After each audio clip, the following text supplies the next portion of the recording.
Welcome to the Spark Show. In this episode, we'll be talking to my friend and awesome business strategist, podcast host, serial online entrepreneur, Gemma Bonham-Carter. Thank you so much for joining us today. Yay. Thank you, Gwen. I'm so excited to be here. Yeah, me too. I mean, we haven't caught up in a while. Gemma and I met through another business program that I'm in. I told you guys I'm a big believer in coaching and finding the best mentors. And we both were in the same program. And that's how I met Gemma. But for people who have not met Gemma before, if you could just briefly introduce yourself, that would be great. Yeah, absolutely. So as Gwen said, my name is Gemma Bonham-Carter, and I am a business coach and strategist. And I also, we're going to talk about this, I think, in a little bit, but I also have a second business, which is a lifestyle and home decor blog. So I kind of have these two businesses running at the same time. I love that. And I love that you have the blogging background as well, because a lot of my listeners and students are bloggers and, you know, they're all trying to find a way to monetize. And we all have known about like brand sponsorships, which is what I teach, but I also teach digital offers. And one thing that I talk to my students about is email and how, you know, they should still, focus on growing an email list. Now, a lot of people are saying, you know, email is dead. It's all about social media now. What would you say to that? Well, I don't think there's no way email is dead. Let's just clear that up right from the beginning. Although we all love to hang in our stories all the time, and it's not as I don't know, romantic or exciting to head into our Gmail inbox as it is to go to our stories. There's still so much value in email, and it is still the highest converting way to, get to your audience and convert them into buyers, whatever it is that you're selling, whether it's your own digital offers, whether it's affiliate products, whether it's physical products, whatever it might be. So you really can't discount the value of email. It's the only way that you're going to show up in front of somebody. We all know the Instagram algorithm, the Facebook algorithm, all the social media platforms kind of work against you, and they can be extremely frustrating. And email is your direct line. You're getting into that email inbox. Whether or not they open up your email, that's where you need to do a little bit of learning about how to write a good subject line, and email them enough so that they're recognizing your name and they're encouraged to open because they trust you and they know you and they like you, and that you're building the relationship there on email. So email is definitely not dead. So you guys heard it from the expert. Email is not dead. I'm sure if you're listening to this, you're probably on my email list, and you guys see that I do try to email regularly, and we have built a connection over email. I feel like, with emailing you, you get to know me, you get to tell your story. There's so much things that I feel like can happen inside email that you can't do in social media. So I love that. Totally. I feel like social media for me, and specifically Instagram, and I'm sure a lot of your listeners focus a lot on Instagram these days. It does one of two things. It can be the handshake of they're first introduced to you on Instagram, and then you need to do the work to get them on your list. And then secondly, it's also the place where the people who are on your list, yes, they're seeing your emails come into their inbox, but they're also following you now on Instagram. And it's where you're even deepening that connection even further of seeing you pop into your stories, doing your feed posts, going on IGTV, however you use Instagram to build your business, you're deepening the connection with them there. And so that when you do send them an email, when you do present them with an offer, especially if something to buy, they're totally warmed up and they're so much more likely to buy because of that relationship. Right. I love that. And so with your blog, when you started, when did you start building your list? Oh my God, girl, way too late. I did not realize, nobody tells you these things, especially as a blogger, you're trying to DIY it. You're Googling all the things, you're reading all the free articles. I was like a chicken running around with my head cut off, trying to do all the things, pinning, SEO. I didn't even really know what that meant. I didn't start an email list for years. And if only I had, from the very beginning, I think I would have seen so much more traction in my blog and my business so much faster. So yeah, no, it was years before I got started with my email list. So like, lesson learned for everybody who's listening is if you don't have one, start one now. Even if you do have one and you have no subscribers and you're thinking to yourself like, why am I going to send an email to the 30 people who subscribed? And it's probably like your mom and your girlfriends. It doesn't matter. You want to build the habit of like sending those emails, because you're like anything, the first ones you do are going to be crappy, right? Like that's always your worst work. Like your first, whether it's your first blog post, your first podcast episodes, your first videos, whatever it is, you kind of want to get those out of the way with like your smaller audience because you're learning. And then with time, your emails are going to get better. You're going to also understand what it is that your audience like wants from you and how to actually attract them onto your list. Like what you can offer them that's super valuable, that's going to get them there. Right. No, I love that. I was the same. Like I didn't start building my list till years later. I wish I started off the get-go, even if there were 10 people on there. I mean, because I was so focused on social. Yeah. And then when the thing is like, not everyone sees your posts on social, but more people will probably see your email.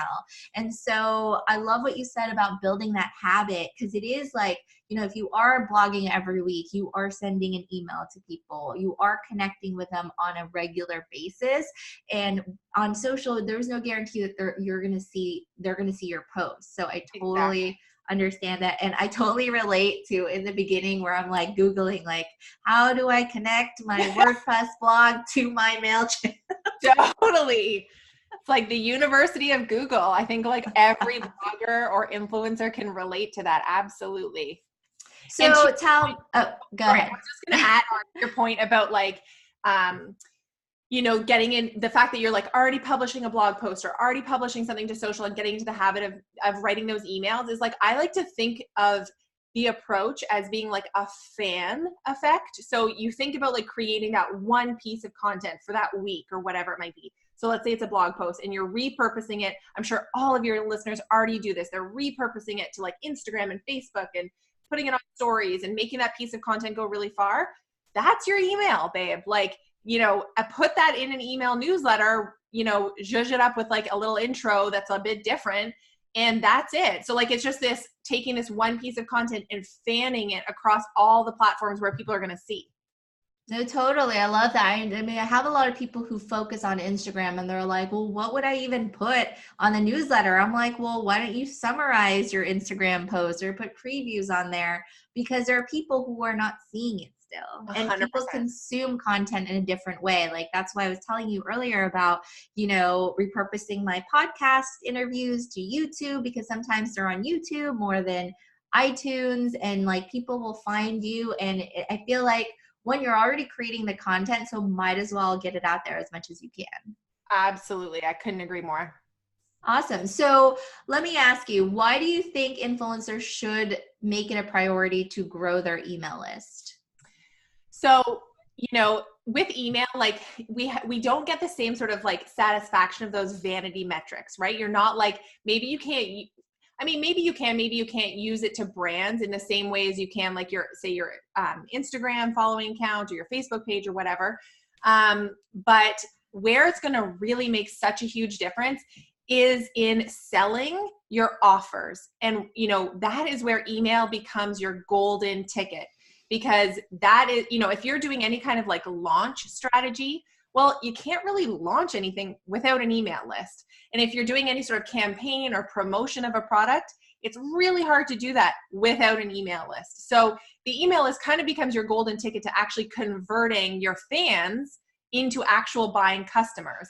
And like I mentioned, this might be a product that you sell. So whether it's a digital product or a physical product, it could also be an affiliate offer. Like I definitely run sort of campaigns, you might call them.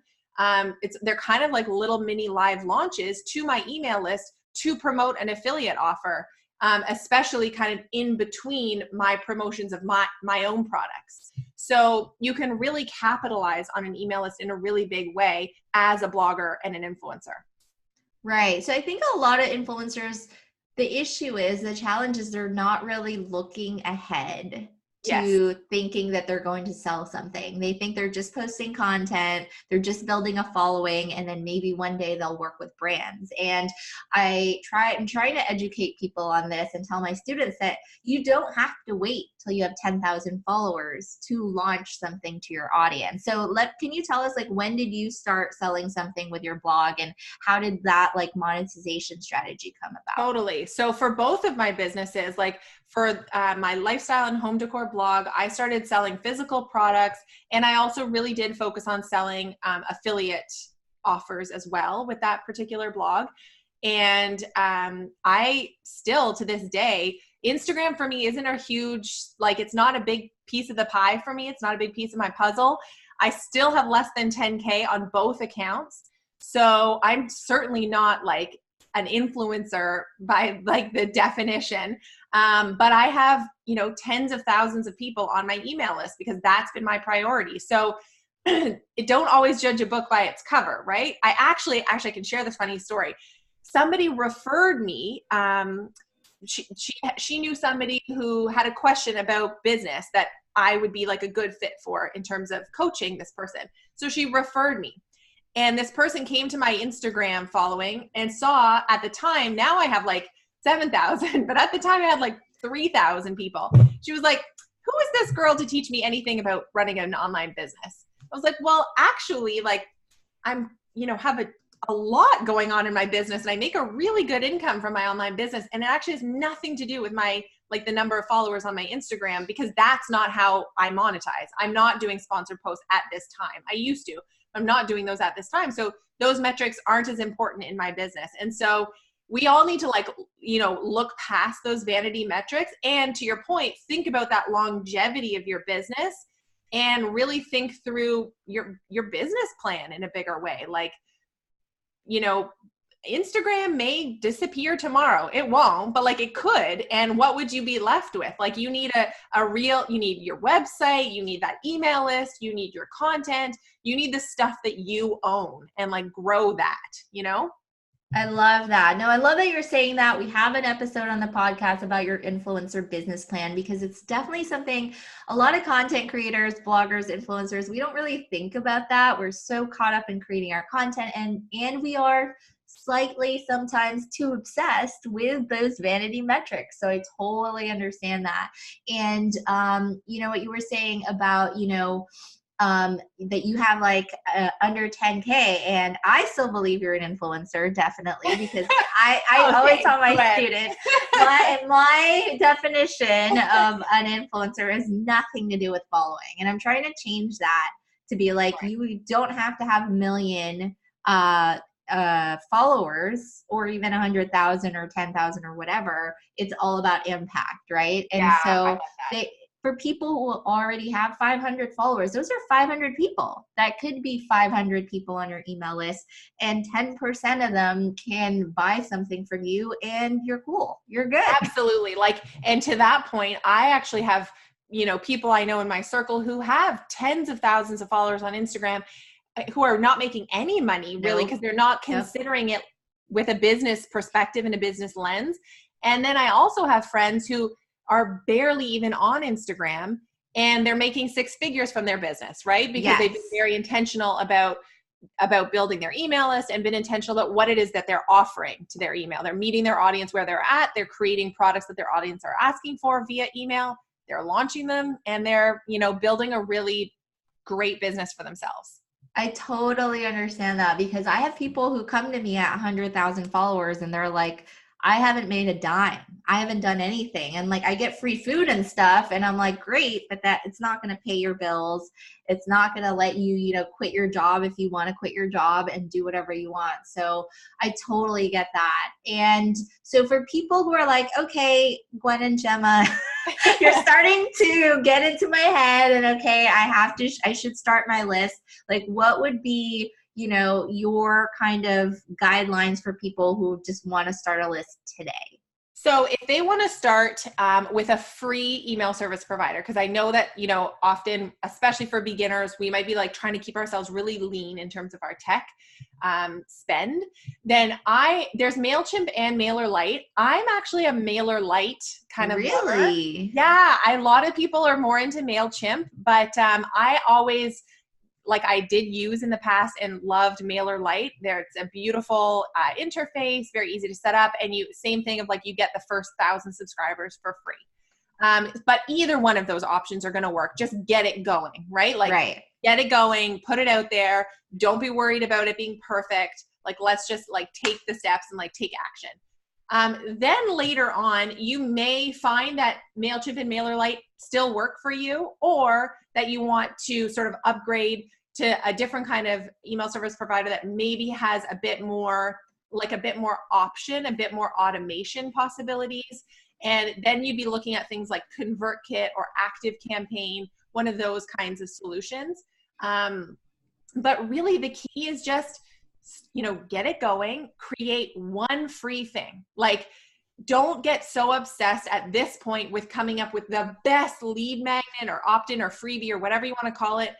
Just create something and just get it out there. And then you start to see, is it working? Is it converting? Are people joining? And then you want to just be data driven. And I talk about this a lot to my students inside of the Passive Project, which is my membership.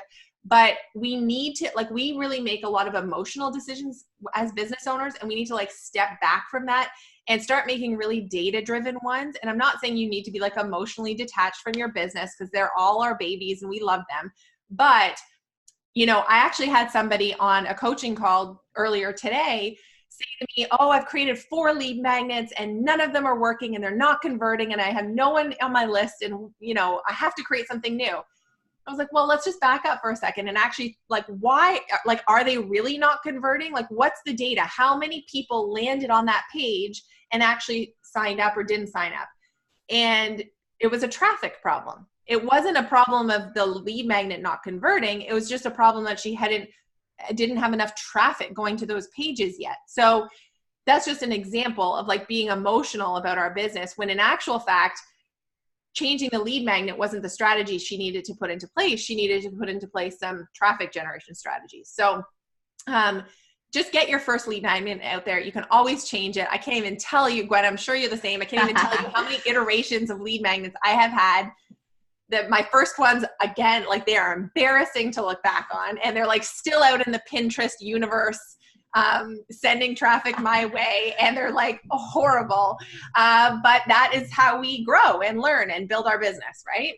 No, totally. I love that. And so I'm also a big believer in just taking action. A lot of people that I started with are still trying to figure out which email service provider to use. And it's 1 year later, and I'm like, oh, I'm still doing my research. And we do get stuck in indecision. I feel like we allow ourselves sometimes to be too stuck, instead of just being okay, I'm going with MailChimp, or okay, I'm going with MailerLite, and then just go from there and then change it if needed. And so I love that you said that just take action is the most important thing. If you can't decide, just flip a damn coin and just go.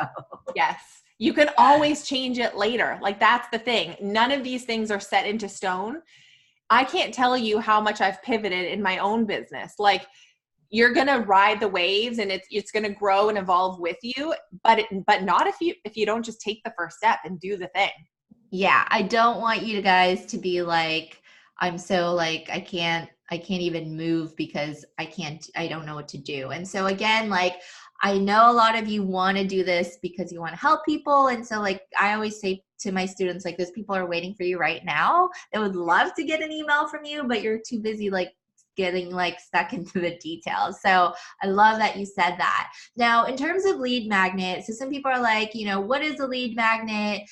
Some of you guys might seen it. I'm sure you've downloaded one of my lead magnets where, I offer something for free in exchange for your email. And so what are some tips that you can give them to figure out what kind of lead magnet they should create? Yeah, great question.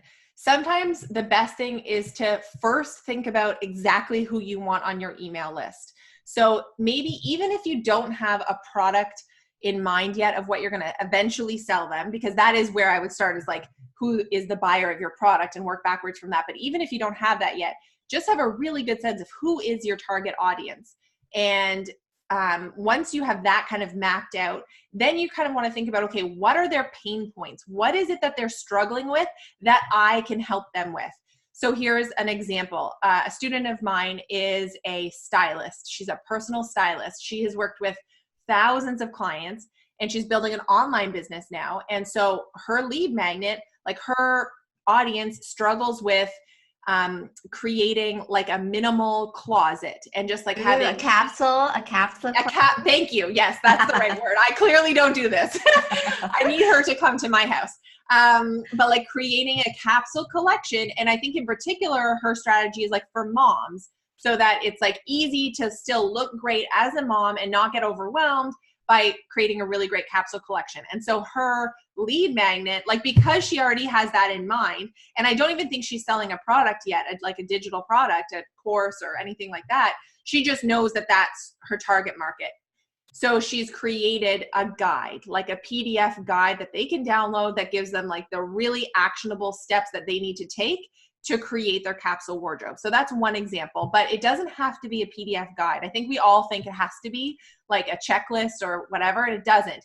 So let's say that you teach about, or your niche is like health and wellness.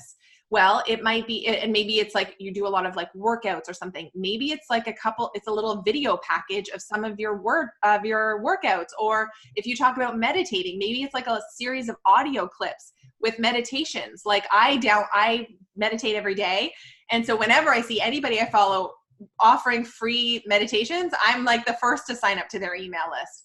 So it could also be some sort of like workshop, like whether that's a webinar, like a formal webinar, or a sort of a 20-minute, like pre-recorded, valuable training for your people on a certain topic. So, don't be bound and constricted of what that lead magnet has to be in terms of its form. I want you to think more about, how can I really help my audience solve their problems, and then come up with like the solution. So whether it's a template, a spreadsheet, a video, an audio, whatever that looks like, that comes next, sort of thing. Because the more you can make it, you want to make it like people like, that is exactly what I need. And you're offering them such a helpful thing where they're either going to save time, they're going to save frustration, or they're even going to save money by getting your freebie. Sold. They're going to sign up all day, every day, right?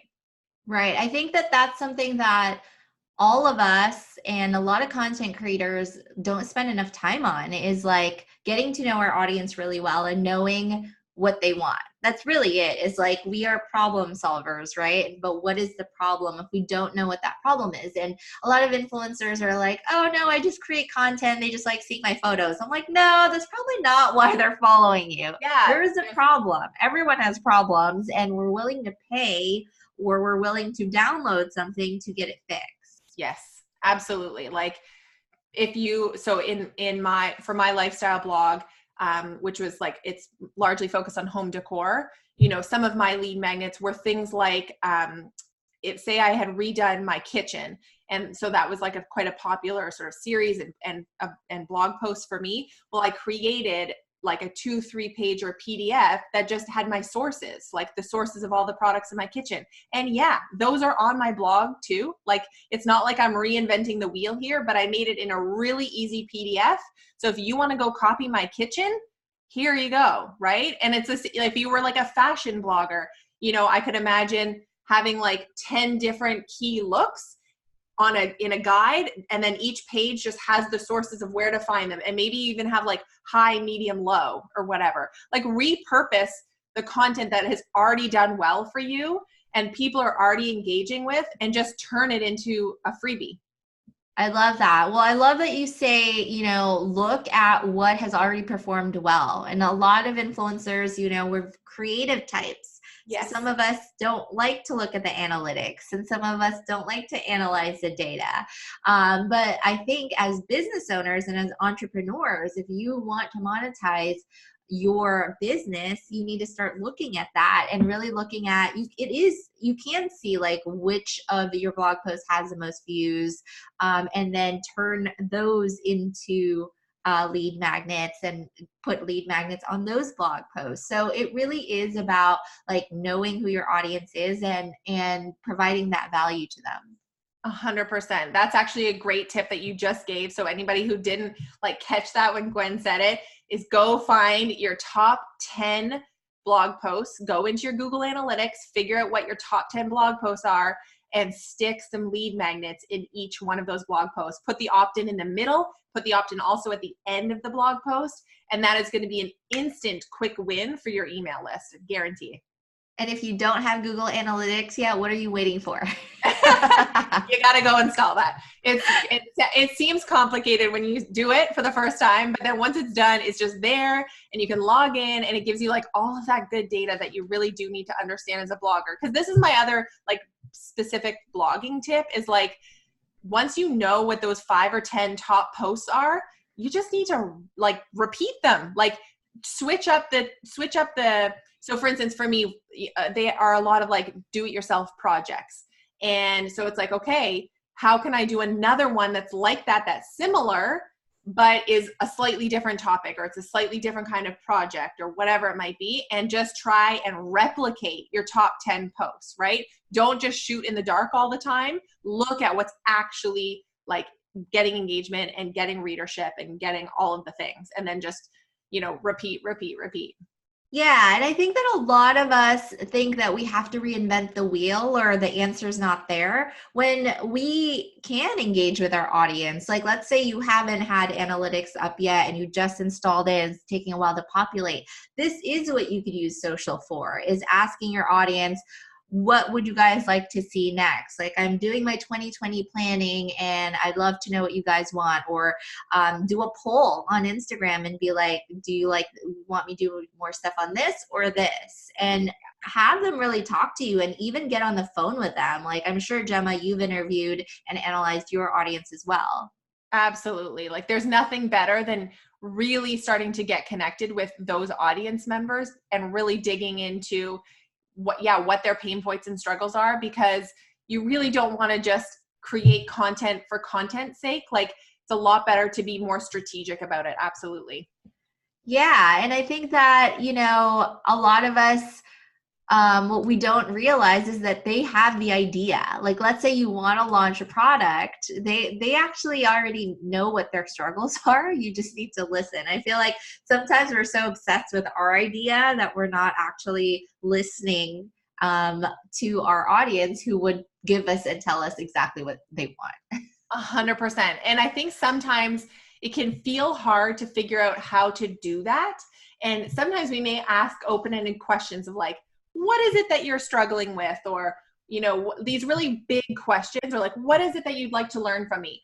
And those are fine. But if you're getting crickets, narrow it down. Like, do a poll, do a survey, do something where it's like, okay, if I could, I'm prepping my next blog post, or I'm prepping my next like video on this sort of topic. Do you want to learn this, or this? And get them to vote.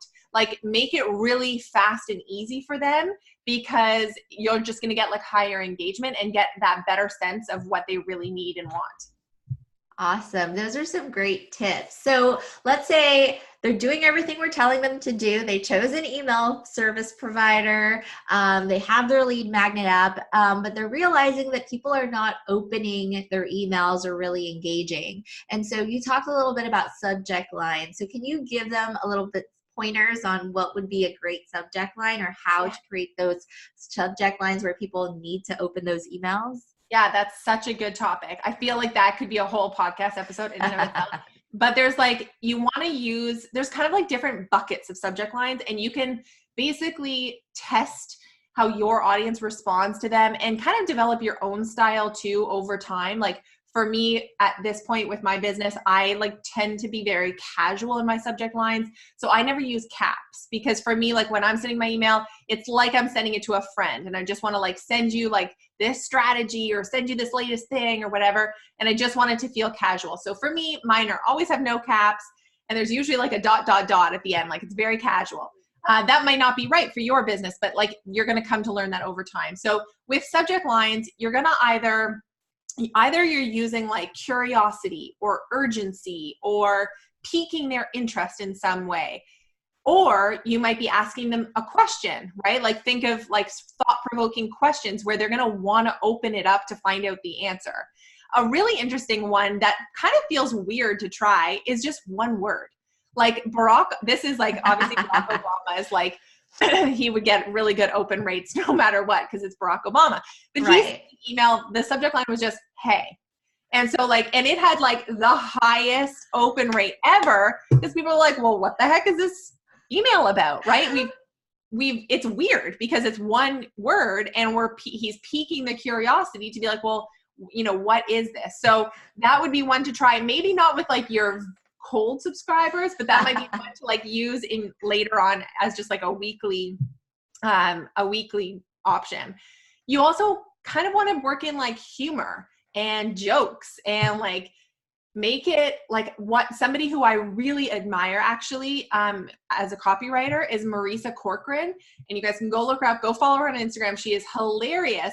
But what she does is her emails are always very story based, and she'll like pull this sort of piece of her story up into her subject line. So you know, like today actually on Halloween, it was something about how she was watching Beetlejuice and how it had all of these really good copywriting lessons. And she like worked this story and the subject line was like something about Beetlejuice. And so I was like, well, okay, well, I gotta open this because like, what the hell is Marisa sending something about Beetlejuice about? So it really encourages you to open it because yeah, it's funny. It's like, you know that there's a story coming. And if the other thing, actually quick tips, pop in some emojis, test to see how that works. Yes. Sometimes that can like highlight you from the rest of the inbox. And also don't use exclamation marks too much because they'll flag you for spam. Email service providers don't love exclamation marks because it looks like, yeah, like spammy stuff. Also, last quick tip is feel free to use like parentheses. So if you need to like, you know, let's say it's a free thing, like you've developed this new lead magnet and yeah, that's to generate new subscribers, but you also want to send it to your existing subscribers. You might have something about what the lead magnet is, but then have a parentheses that says like new free guide or new free class or new free audio or whatever it might be in parentheses. You could also do that for any like upcoming training or event or something you have going on. So, you know, feel free to like switch it up. You don't have to always stick to the same formula. And the biggest thing would be to watch your open rates. And so I actually have a little data spreadsheet that I update every week with all kinds of stuff related to my business. But one of them is just the name, like the subject line from my newsletter and the open rate. And so that over time I can look back and see, oh, that one bombed. Like, don't need to do that again. But like that one did really well. So how can I like play that up and, you know, do more like that kind of thing. So again, it all comes back to being data driven. Oh my God, I love those tips because I use emojis too. And I found that in my open rates are better with the emojis. And then I've also tried the parentheses when I put like link inside or something or free training inside, and those do really well. So I love that. And again, like it might work well for me and Gemma, but it might not work for your audience. And that's why it's so important to look at the data and kind of measure it based on your audience because everyone is different. And Totally. so thank you so much, Gemma, for all these amazing tips. Geez, like we gave you guys pretty much like an email marketing 101 here. And can you tell us more about the Passive Project? Yeah, so the Passive Project is my membership program. Now it is specifically for digital product creators. So if you have, like if you're already selling or thinking about selling an online course or a membership program or even like template, some kind of digital download, this is the membership for sure that you need to be in because we basically talk all about how to market and sell your digital products with a big emphasis, as you might have guessed, on email marketing and funnels. Because I'm all about using, email marketing and making it as automated as possible so we can be getting like generating more sales on autopilot and with consistency. So that's what the Passive Project is all about. And I also have a couple of freebies if people might be interested. So one, I'll mention two, and I'm sure Gwen can like include the link in the show notes. But one is a rapid list building guide. So today we've talked a lot about like the importance of email and how to build it. And this guide has like, actually, Gwen, you're featured in it. It's got like 20 experts and what their biggest, like best strategy is for building their list. And I compiled it into a report. And so that's that freebie. So you're going to get like 20 really stellar ideas on how to build your list. And surprisingly, everybody sent in like kind of different strategies. So it's really great. And then the second freebie, if you're interested, are like my email funnel maps. And so basically I give you like a high level overview. If you're wanting to create some automated email funnels, if you're at that point with your business, then these maps can be really helpful for you to like see it and then create it in your email service provider. See, don't you guys want those lead magnets right there? That was just a masterclass on how to promote your lead magnet when you're on a podcast, or you can do this live, right? A live video on Instagram. She just told you these things that you really want now because we just talked about list building. So it is a problem that you're probably facing, is how to build your list. And Gemma right there just came up with these lead magnets. And what she said is like she's got 20 experts. So that could be a cool idea right there too, is getting people to contribute to your lead magnet as well. If you have, if you're a fashion influencer and you guys know 20 other fashion influencers to give them their tips or something like that. So thanks again, Gemma, for taking the time to give us some of your email marketing genius, and we'll put all the links to Gemma's stuff on the show notes. And yeah, thank you guys so much for listening to the Spark Show, and we will see you in the next episode. Bye. Bye. Thanks.